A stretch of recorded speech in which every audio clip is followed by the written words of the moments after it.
Got Mother's Day coming up here in a couple of weeks. Now I got a show perfect for Mother's Day. But it's all ready to go, but I can't show it now because it wouldn't make sense. It's not Mother's Day. Just like I got a show perfect for Black History Month. But it's not Black History Month, so it doesn't make sense to, show it. Remember when you were a little kid and you would ask your mom, how come there's a Mother's Day and a Father's Day, but no Kids Day? And she would say, Children's Day is every day. Well, shouldn't Black History Month be every month? Oh, wait, that would be discrimination because you got the reds. What about Red History Month? And the yellows.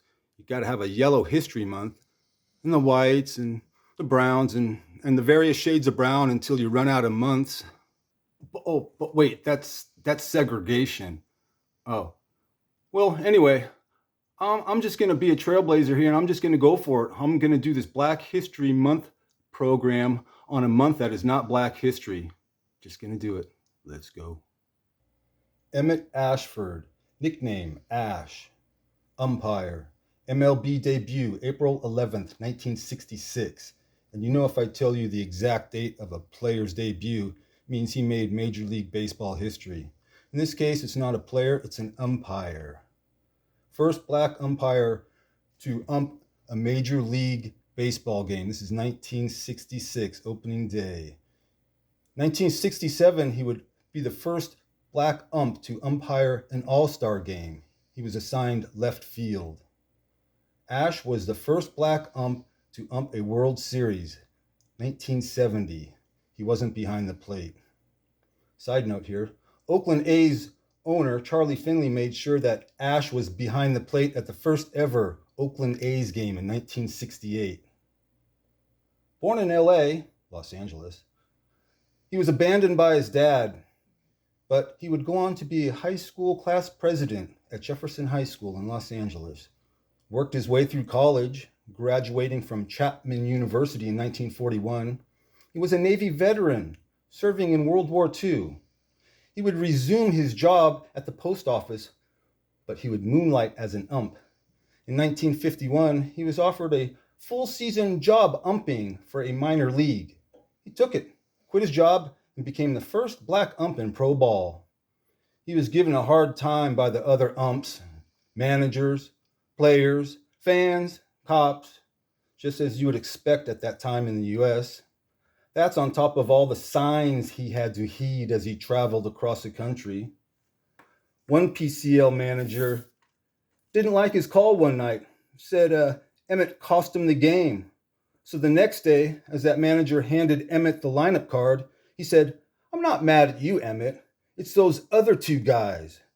Abe Lincoln for freeing them and Branch Rickey for bringing them into baseball.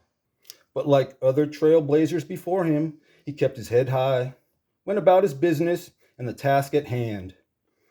Emmett Ashford, impeccably dressed to the nines, in a tailored umpire uniform that showed off his cufflinks and shiny shoes. Always known for his energetic, over-the-top calls with his high-pitched voice and famous showmanship, especially the way he swept off the home plate with his brush, or when he would pirouette calling out a runner. After the pregame ump meeting at home plate, he would sprint to his position. If it was second base, he'd sprint, jump over the pitcher's mound. If it was on first or third, he would run down the line all the way to the end of the foul line and then come back to his position. Also famous for his call when telling players to take their base on balls, he would go, "Ball forward, you may proceed to first base." He never lacked enthusiasm and he would interact with the crowd between innings. He was promoted to the PCL in 1954, where he would spend 12 seasons working over 900 games. 1963, he was made PCL's umpire-in-chief. That's a big responsibility. Which brings us to opening day, 1966. Washington D.C. Stadium. Senators face the Cleveland Indians. Emmett is trying to get into the stadium, but because Vice President Humphrey is throwing out the first pitch, there is Secret Service everywhere. This is 20 years after Jackie Robinson broke the color barrier in MLB, mind you. Emmett pulls up to the stadium in a cab with his wife. Cab driver leans out and says to the Secret Service guy, "Hey, I got one of the umps here." Secret Service guy looks in the cab and says, "Who are you trying to kid? There are no Negroes in the majors."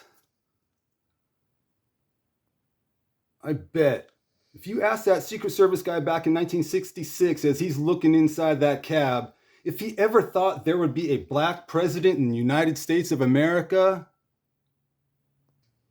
I bet he would have laughed